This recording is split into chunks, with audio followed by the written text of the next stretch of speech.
Good morning, I'm Al Sharpton. For Americans worried about how Donald Trump will govern, now we know the answer. Despite outreach to establishment Republicans like Mitt Romney, Trump has shown his core values, especially with his pick for Attorney General, Senator Jeff Sessions. Let's review his team.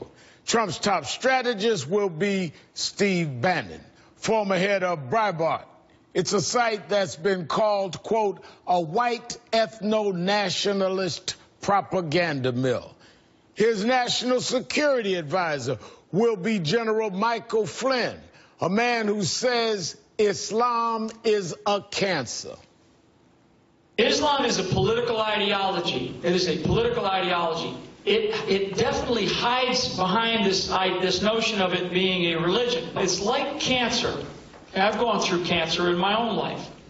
Okay, so it's like cancer, and it's like a malignant cancer, though, in this case, that has metastasized.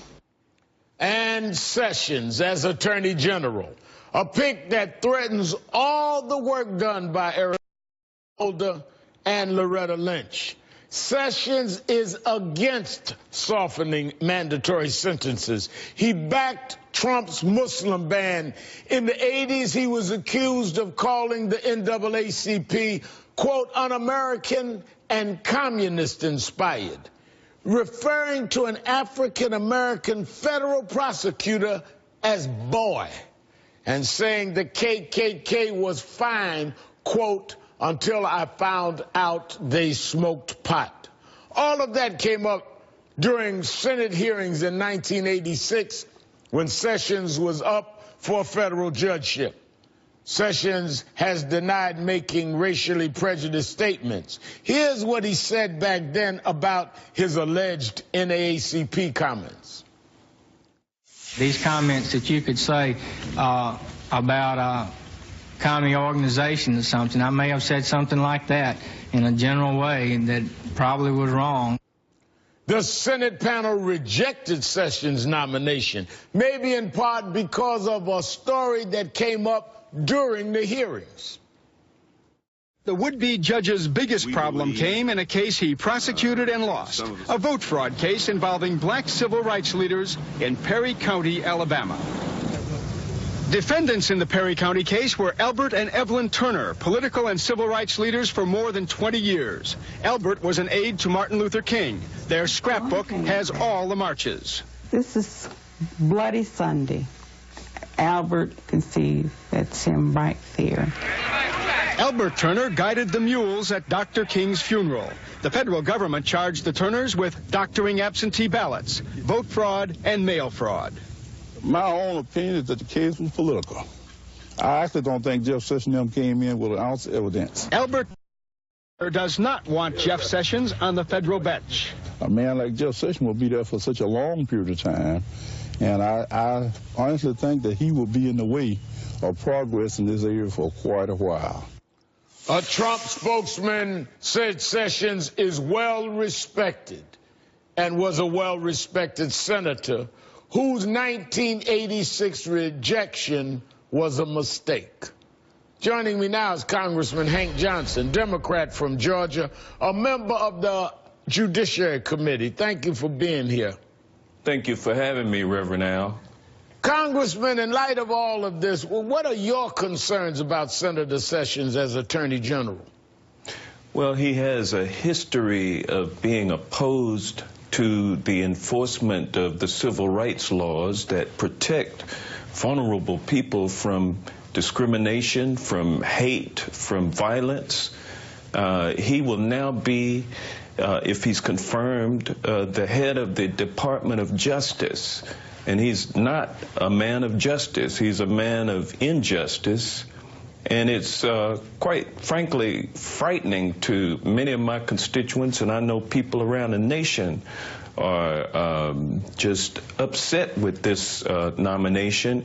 It's consistent with the white nationalist bent of the Trump campaign, which appealed to those people in America who don't want to see black folks with the rights that we have. They don't want to see women. They don't want to see immigrants. They don't want to see Muslims with the same rights. They want America to be the way that it used to be back during times where nobody had rights other than white males.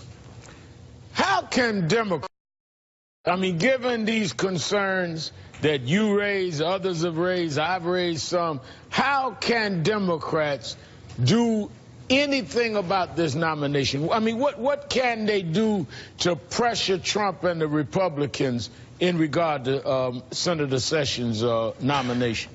Well, I think the people have been out in the streets throughout the United States of America, letting it be known that Trump won this race without a majority of the votes. He does not have a mandate. He should not be given a green light to put anyone who he pleases into these offices without them being subjected to rigorous scrutiny. And when it comes to Senate confirmation, we expect our senators to hold this man's feet to the fire. So in the confirmation hearings, the senators, the Democratic senators, need to really use that as a platform to deal with a lot of these issues and more. And I think that's how he was dealt with in 1986. Because let me show you something, Congressman. One man who hailed Trump's nomination of picking Steve Bannon, Mike Flynn, and Jeff Sessions is former KKK leader David Duke. Listen to what he said. He's appointed men who are going to start this process of taking our country back. And I tell you, for the first time in years, our side is empowered. Our side is enthusiastic. Our side is excited. Our side is hopeful, but more than hopeful, we are becoming confident. We're on the way, folks, to taking America back. We are confident. We're on our way to taking America back. I mean, who are these picks that President-elect Trump has announced? Who is he appealing to here? He's appealing to a dying breed in America, a racist element of our society that does not accept diversity, a bunch of old men, and quite frankly, some misguided young people who believe that this country should not be the melting pot that it has always been, but only now all people within that melting pot have the rights to live freely and prosper and have equality in all matters of life here in America. And these folks want to try to take that away and put it back to a situation of white supremacy. That's bottom line. Let me quickly, I have to let you go, but let me show you something that really caught my eye. This is a selfie photo taking Vice President-elect Pence when he visited the House this week of he and the GOP members of the House, House Republicans. Not a lot of diversity in that picture. I mean, they really don't represent what America looks like right now, do they, Congressman? No, they sure don't, and they don't want it to ever look other than the way that they pose it to be, and this group of white males with a few women in the background, and everybody else is in their place. And we're just not going to have it, Reverend Al. All right, I'm going to have to let it go there. Congressman Johnson will be monitoring and watching and hoping, as well as doing other things to show our active right as citizens in this country. Thank you for your time. Thank you.